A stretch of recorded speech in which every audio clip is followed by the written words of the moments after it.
안녕하십니까. 10월 15일 월요일 레위기 20장 22절부터 27절 말씀 가지고 함께 묵상해 보고자 합니다. 레위기를 계속해서 묵상하고 있는데요.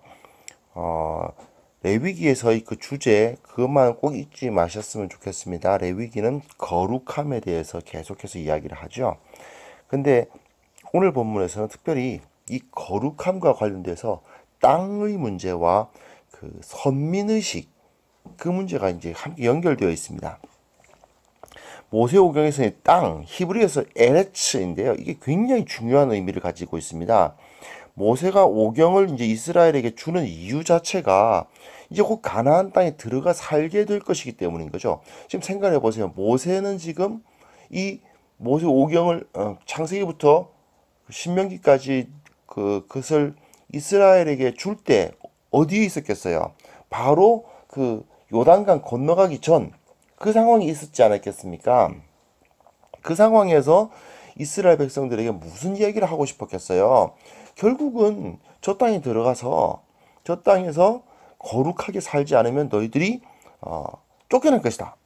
그때서 거룩하게 살면 적과 꿀이 흐르는 땅의 혜택을 보면서 살아가겠지만 그렇지 않으면 쫓겨날 것이다. 이런 경고가 주어지거든요.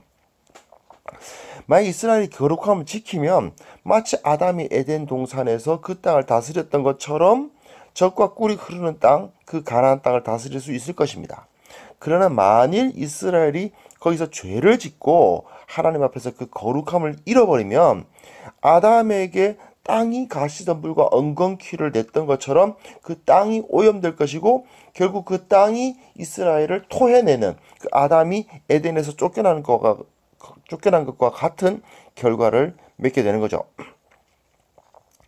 근데 문제는 이것이 이제 선민의식과는 좀 잘 안 어울려 보입니다.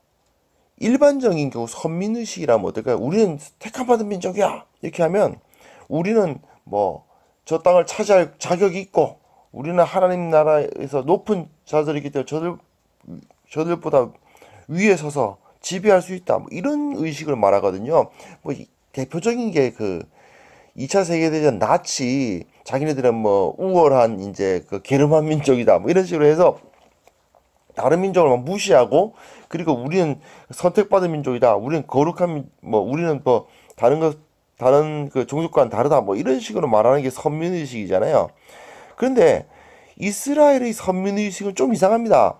우리가 정체성을 지켜야 저 땅을 차지할 수 있고 그렇지 않으면 쫓겨난다라는 그런 의식이 선민의식이라고 말하기는 좀 어렵습니다. 그런데 레위기에서 말하고 있는 선민의식은 그런 거예요. 계속해서 이스라엘의 선민의식을 고취시키는데 그런데도 불구하고 너희들 잘못하면 쫓겨날 거야. 이런 경고가 함께 주어지는 묘한 선민의식입니다. 본문 한번 읽어보겠습니다. 너희는 나의 모든 규례와 법도를 지켜 행하라. 그리하여야 내가 너희를 인도하여 거주하게 하는 땅이 너희를 토하지 아니하리라. 너희는 내가 너희 앞에서 쫓아내는 족속의 풍속을 따르지 말라. 그들이 이 모든 일을 행함으로 내가 그들을 가증히 여기노라. 내가 전에 너희에게 이르기를 너희가 그들의 땅을 기업으로 받을 것이라. 내가 그 땅 곧 젖과 꿀이 흐르는 땅을 너희에게 주어 유업을 삼게 하리라 하였노라. 나는 너희를 만민 중에서 구별한 너희의 하나님 여호와이니라. 모든 규례와 법도를 지켜 행하라 는 말이 주어지면서 20장에서 가르치고 주고 있는 그 규례가 이제 일단락이 됩니다. 그런데 여기서 땅이 너희를 토할 거다. 너희들이 그 가나안 족속들처럼 행하면 즉 앞에서 20장 앞에서 나왔잖아요. 몰렉에게 자녀를 주고 뭐 각종 더러운 성관계를 가지고 뭐 여러 가지 그런 것들 있잖아요. 그런 것들을 행하게 되면 너희는 그 땅에서 토해내 버려진다 그죠. 원래 사람이란 존재가 땅의 흙으로 만들어진 존재인데 그래서 그 땅의 일부일 수밖에 없는데 그 땅의 일부 그 땅의 일부인 그들이 범죄함으로 말미암아 땅이 더러워지는 거예요. 땅이 더러워지는 거예요. 내가 너희 앞에서 쫓아내는 족속에 대해서 언급하고 있죠? 왜 그렇게 했어요? 저들 보고 교훈을 받으라는 얘기입니다. 너희들 똑바로 안 하면 너희들이 쫓아낸 그 가나안 족속들처럼 된다. 그 말이죠. 가나안 족속이 이스라엘에 의해서 쫓겨나는 이유 자체가 하나님 보시기에 가증한 그들의 풍속 때문이지 않았습니까? 마찬가지로 이스라엘도 그렇게 될 수 있다는 경고가 주어지고 있죠. 그럼에도 불구하고 하나님께서는 이렇게 너 잘못하면 쫓아낼 거야. 너 잘못하면 너 이제 거기서 저 녀석들처럼 되는 거야. 이렇게 경고가 주어지고 있음에도 불구하고 하나님은 이스라엘을 만민 중에서 구별했다. 거룩하게 했다. 너희들을 선택했다. 너희들은 선택된 민족이야. 그 얘기를 해요. 이스라엘 백성들 중에서 제사장들이 구별됐던 것처럼 이스라엘은 수많은 나라들 중에서 제사장 나라로 구별됐고 젖과 꿀이 흐르는 땅은 제사장 나라가 차지하도록 되어 있는 땅입니다. 근데 사실 제사장이 그 인간적인 눈으로 봤을 때 별로 그렇게 좋아 보이지를 않죠. 자기 땅도 없고 그 백성들이 막 갖다 주는 거 받아서 먹어야 되는 그런 그 화목제물 먹어야 되는 인생이 그렇게 대단해 보이지 않습니다. 그게 바로 세상적인 선민의식과 하나님 나라의 선민의식이 다른 점이죠. 너희는 제사장으로서 이 세상 가운데 하나님의 뜻을 나타내라 하는 명령을 받았기 때문에 그렇기 때문에 너희들은 젖과 꿀이 흐르는 땅을 가질 수 있다라고 말씀하시는 거거든요. 젖과 꿀이 흐르는 그 약속의 땅에서 앞에서 서술되었던 여러 가증한 일들이 만약 일어난다면 결과는 쫓겨나는 것밖에 없습니다. 그래서 이스라엘의 선민의식에는 쫓겨날 수 있다라는 의식이 포함되어 있어요. 되게 재밌죠? 선민의식인데 너희들은 선택된 민족인데 선택된 민족의 그 의식 속에는 우리가 잘못하면 쫓겨난다라는 생각이 포함되어 있는 선민의식. 좀 묘하지 않습니까? 이게 우리들이 상당히 주목해야 될 부분입니다.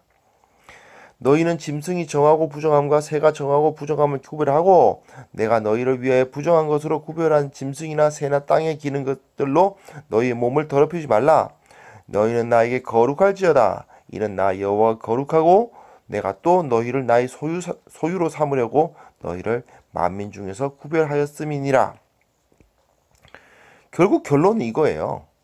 짐승이나 새의 정하고 부정함을 나누라란 말은 그 11장, 레위기 11장 나눴을 때 것처럼 식생활이라는 그 기초적인, 가장 기초적인 삶에서부터 다른 민족과는 달리 살아야 된다. 구별된 나라로서 살아야 된다. 그 말 아닙니까? 어쨌든 이런 식으로 이스라엘의 선민의식은 다른 나라를 이제 지배한다. 다른 나라들을 무릎 꿇리고 내가 더 영광을 받는다. 뭐 이런 식의 선민의식이 아니고 다른 사람들하고 다르게 삶으로써 저들에게 사실은 혜택을 끼친다라는 의미의 선민의식이에요. 제사장들이 하나님과 다른 이스라엘 백성들 사이에 서서 저 이스라엘 백성들에게 하나님의 거룩하심, 그 하나님의 영광을 매개했던 것처럼 전달해 주는 입장에 섰던 것처럼 이스라엘도 하나님과 저 일반 백성들, 그 다른 이방 족속들 사이에 서서 저 족속들에게 하나님의 영광을 비춘다라는 그런 의식이라는 거죠. 선민의식 이야기를 잠깐 또 더 다뤄보면요. 사실 이스라엘이나 유대에게만 선민의식이 있는 거 아니지 않습니까? 대부분의 나라에서 있어요. 뭐 제2차 세계대전 나치들처럼. 그리고 우리나라도 뭐 마찬가지죠. 우리 배달민족 뭐 이런 거 있잖아요. 그죠? 우리는 한결에다 뭐 단군의 자손이다 뭐 이러면서 그 무슨 뭐 배달민족, 동이민족 뭐 이런 것도 있고 각 민족마다 다 있습니다. 나름대로 자기네들이 뭐 특별하다라는 식으로 말하면서 자기를 정당화하거나 또는 열등감 극복하기 위한 기제로도 사용돼요. 하지만 이스라엘의 선민의식은 하나님 앞에서의 거룩함을 지키는 제사장 나라로서의 선민의식이다. 무한정 정복하는 것을 정당화하지도 않습니다. 이스라엘은 그 하나님께서 정해주신 그 가나안 땅을 정복하고 그곳에 있는 그 부패하고 죄를 지었던 그 가나안 족속들을 쫓아내라고 명령을 받은 거지, 온 세계를 다그 칼로 정복해라, 그런 의미가 아니었거든요. 즉 우리는 선민이기에 저 땅을 차지할 수 있다가 아니라, 저 땅을 차지하고 있으려면 선민으로서의 정체성을 지켜야 한다라고 하는 독특한 선민의식, 그게 이스라엘의 의식입니다. 27절은 좀 재미있는데, 남자나 여자가 접신하거나 박수무당이 되거든 반드시 죽일지니 곧 돌로 그를 치라. 그들의 피가 자기들에게로 돌아가리라. 27절은 마치 이제 추신처럼 붙어 있죠. 마치 앞에서 그냥 반드시 죽여야 할 죄, 마치 그 몰래 그에게 아이를 바친 죄라든지, 또는 어쨌든 뭐 그냥 아주 그 인간 이하의 성관계를 갖는 그런 사람들은 반드시 죽여라 하는 그 말과 함께 다뤘어야 되는데, 이걸 까먹고 나중에 추신처럼 붙여놓은 것 같은 느낌이 듭니다. 근데 이런 것은요, 하나의 뭐랄까, 장치입니다. 어떤 장치냐면, 20장에서 앞에 반드시 죽이거나 민족 앞에서 끊어질 죄들을 쭉 연결하다가 너희들은 내 규례를 지켜라, 뭐 이런 얘기가 나오잖아요. 그러면 이 오늘 다룬 이 22절 이전과 22절이 끊어진 것처럼 오해할 수도 있잖아요. 즉 너희들 내 규례를 지켜라 하는 이야기가 앞에서 다룬 그 규례들을 지키라는 이야기인지, 아니면 뒤에 다시 규례들을 이야기할 건데 그 규례들을 지켜라고 이야기하는 것인지가 분명하게 나타나지가 않죠.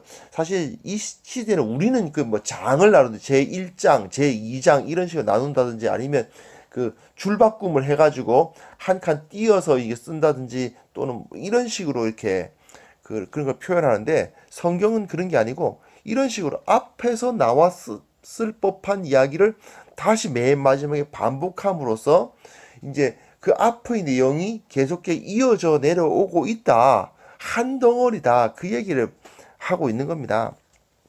그러니까 이제 22절, 26절은 반드시 죽이거나 민족 앞에서 끊어질 죄들의 문맥 앞에서 오늘 본문을 읽어라, 그 얘기예요.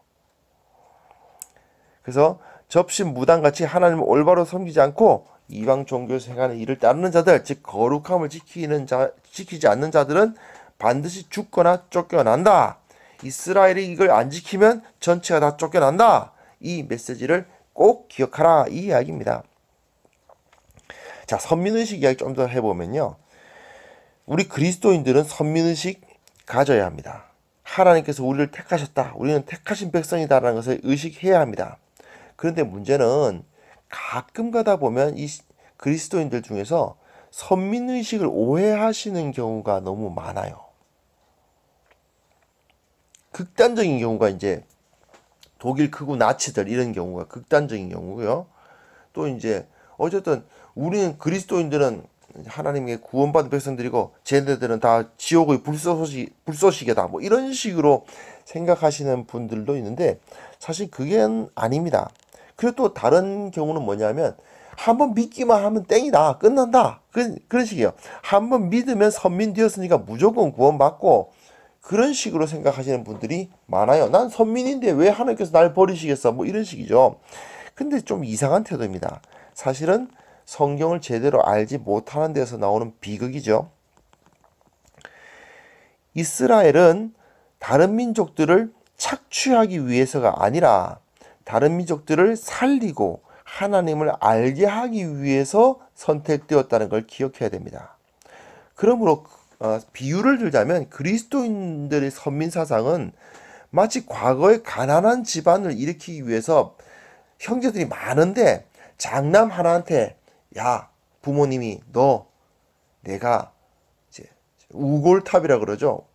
너에게 이제 투자를 할 테니 너 서울 가서 대학 가서 열심히 공부해가지고 그래서 이제 우리 집안을 일으켜라, 뭐 이런